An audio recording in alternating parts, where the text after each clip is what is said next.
Well, welcome back, everyone, to this finals day of the MSI. At least day one of the finals. Tomorrow is going to be semis and finals for it. We just saw NIP take a pretty convincing 3-0.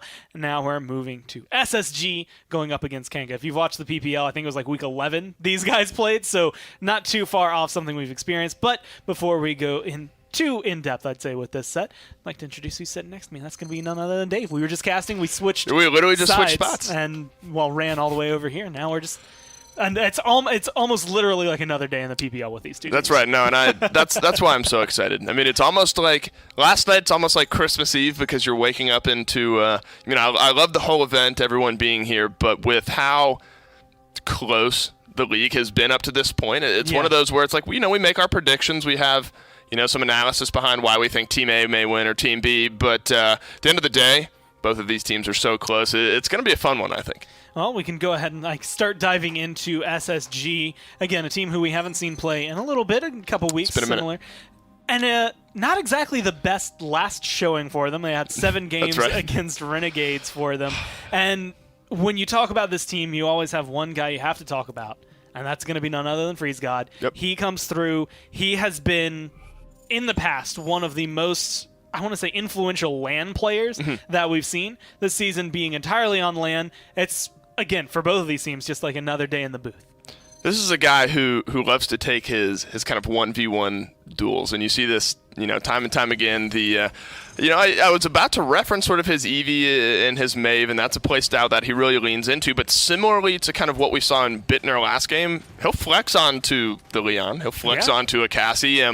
I know that one of the big things that this team loves to do is throw a Tyra Leon sometimes into the mix. And in that case, you'll see Ares usually on the Tyra and then Freeze God on the Leon. And that's actually exactly what's happening here in this clip. And it's not sort of a change for him almost. He plays the Leon just as well as he'll play a Maeve, just as well as he'll play an Eevee. So that's important to look at. It's really anything's on the table. And I think actually looking at Sadak now, this is highlighting two players that are probably the most important. Like Rachao, Mitao, Ares have to be there for the team to be successful.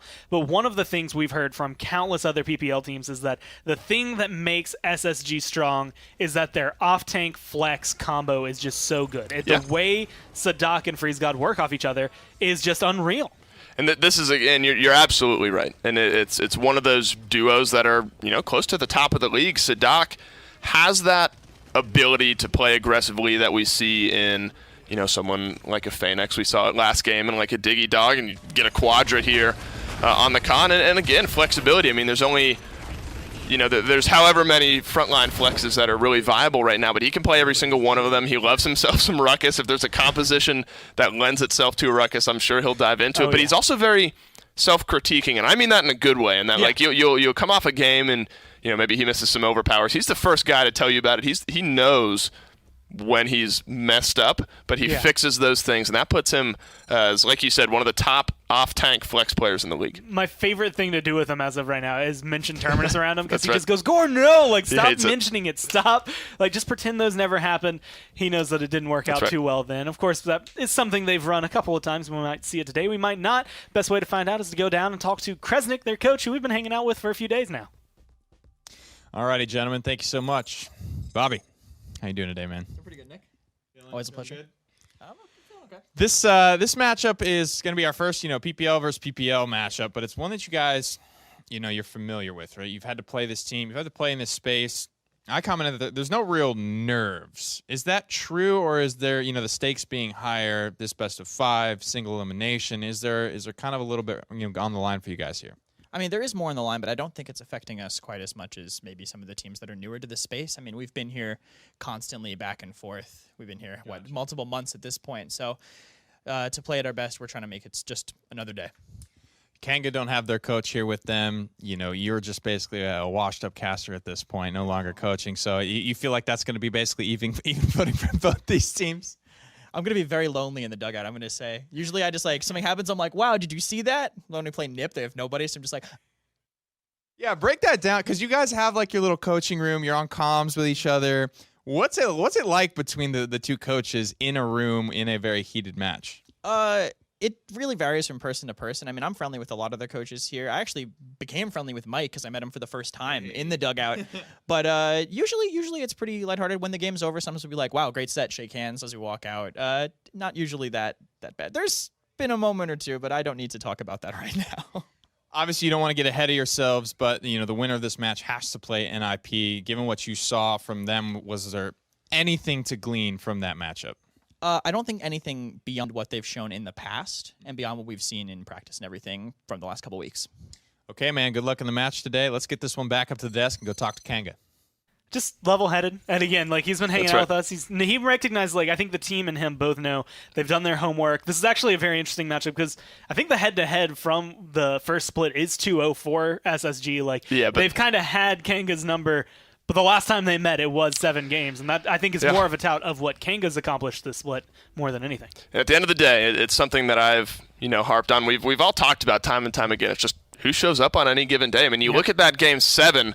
Kanga very well could have come out on top of that, and we would be split at a 1-1. So I almost look at it as a technically, yes, SSG are leading 2-0, but that last one is kind of an asterisk. That second slash is a bit of an asterisk. It could very well be 1-1, very close.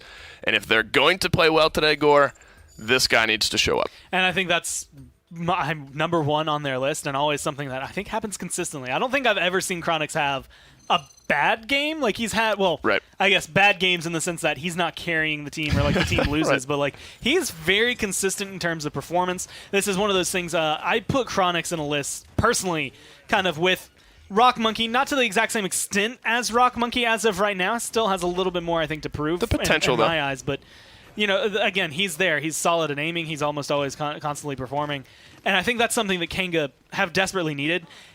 Just not to throw him under the bus, but because Evil Eye, some games, just isn't there. Yeah. And so when Chronix is able to do, that, then you're going to be perfectly set. And I think it also comes down to, this guy who has a ton of LAN experience That's right. behind them as well, and Dayra. And exactly like you said, I mean, he's had a lot of experience here. I mean, they're used to playing kind of in the booth. And I asked Bittner about this. I said, in our pregame interview, I mean, this is, and they may feel differently about it, but at the end of the day, you're playing these teams across the aisle every single week. Does this feel differently, or is this kind of just another PPL game to you? I mean, there's always going to be added weight. I mean, they can, you can say it's just another game, but at the end of the day, you know that you're trying to move on in this tournament. But Guerra is going to be very level-headed. He's a guy who can make big plays on support. If he's playing the Dama, the stunts have been great from him. He times his inflames so well on the Furia. So it goes beyond just healing and dealing a little extra damage with him. It's an extra level of team fight ability that he brings. And almost just as much as you look for Chronix on the offensive end, Guerra's kind of a linchpin, of course, on the support end and the shot calling end. I mean, he's very seasoned. He's very good at the game. So he needs to show up today as well. I think across the board, it's still going to be just such a good set. I hope it is, at least. And I think this is actually a really big one. I think maybe even bigger for Kanga just because they have a little bit more to prove. Right. Again, last week they go, 7 games, I believe, with Virtus Pro. Mm-hmm. They close it out. They take 5th place away. They take this 5th seed to come in against SSG. And now we can jump down, actually talk to Evil Eye about it and see how they're feeling coming into this matchup. Down here now with Kanga, Mr. Evil Eye, not Hades this time. And that's kind of something I want to talk about. How has the preparation for this event been different since Papa Hades has been home visiting the family and not been there, watching over y'all's shoulders? Still been the same. We just had to take on the role ourselves of kind of coaching ourselves. He gave us all the tools that we needed, so we just kept grinding out. Gotcha. Who sort of, takes over the primary coaching role? Is it a little bit from everybody, or does somebody really kind of take those reins when Hades is away? I'd say it's a little bit of everybody. Jara is kind of our big brain of the team, but for the most part, it's everybody. That's a big part of, I think, playing the support. You get that whole view of the battlefield. You get a lot of perspective. Obviously, Gara, a very veteran team. No stranger to success. You're no stranger to success. This Kanga roster, this would be one of the first times, you guys often get to the semifinals in the past, this old Kanga roster. But cracking a finals and winning a big event would be big, not only for Kanga, but for you as well and for Gara. Is that where your sights are set on the MSI? Yeah, we're going to definitely try our best and just take it one game at a time. All right, man. Well, best of luck to you. I'm very excited for our first PPL versus PPL matchup. Let's get this back to the desk and get this match started. I think this one's going to be probably as fun as it could get. I hope so. It's honestly kind of weird thinking about it because, again, I'm in the mindset that we're about to jump into a best of 7. This is still best of 5s all day today. So one less game for these teams to win. A lot of the scenarios I think we've seen Kanga be successful, and I can pull it up if I really need to go back to week 11, but they might not win in the first two. True. They have gone down 2-0 quite a few times, but then kind of dug themselves out of that hole afterward. You don't have as many chances here. You can't go down and lose 3 maps. You can't win or lose 1, 2, and 4. Right. Because here, that means you're done. Yeah, it's a very good point to bring up, is that, Kanga has the ability and has shown that a lot of their, quote, like reverse sweeps or attempts kind of come with a few games while their backs are against the wall. So while it is different, you have fewer games to win, you also have fewer games to lose. So it's really just hinging on, does that instinct hopefully kick in just a little bit sooner? And it should. I mean, at the end of the day, whether you're, the other team has 2 games and you realize you're about to lose, should technically be the same feeling as the enemy team having 3 games. But at the end of the day, you don't have as much time to really get your footing in. I mean, you don't have as much time to really lean in and figure things out as you would in a best-of-7 set. Well, SSG, this is one of those things I was actually wondering how they were going to play with the bans. Once Cassie comes through as a first ban in my eyes, that's when the flexibility comes through. Do we want Khan? Do we want Atlas? Like, who do we ban? SSG opting to grab Khan, ban Atlas makes me wonder if maybe they're not feeling quite as good about the Atlas right now. Fight. And, I mean, admittedly, we've seen Sadak put in a lot of work on that Khan. Yeah. And getting him on that comfort pick right off the bat is so important. A couple of picks that I imagine will be contested as far as will probably be picked in most of these games. Or sort of hinge. They're teams that both teams feel comfortable on these champions. I think Leon is going to be an interesting pick to look at. Chronix plays it just as well as Freeze God. Both of those guys love Leon. But Dayra as well, not only in the meta, but between these two teams that have really leaned into that. Aries, a fantastic Dayra player, and then Chronix again. Chronix, great on Dayra, on top of Leon and the rest of his champion pool. So those two, and they might not necessarily get picked in every game, but in lineups where they're viable, I imagine that'll be relatively contested. But already SSG, we mentioned pregame how good their frontline duo is. Not only do you get Khan Barrack, but you put a Genos behind it, giving them just a little extra oomph. You are not welcome the Inara, the Damba, that splash healing is going to weather a little bit of that. But SSG, they're looking to play aggressive already.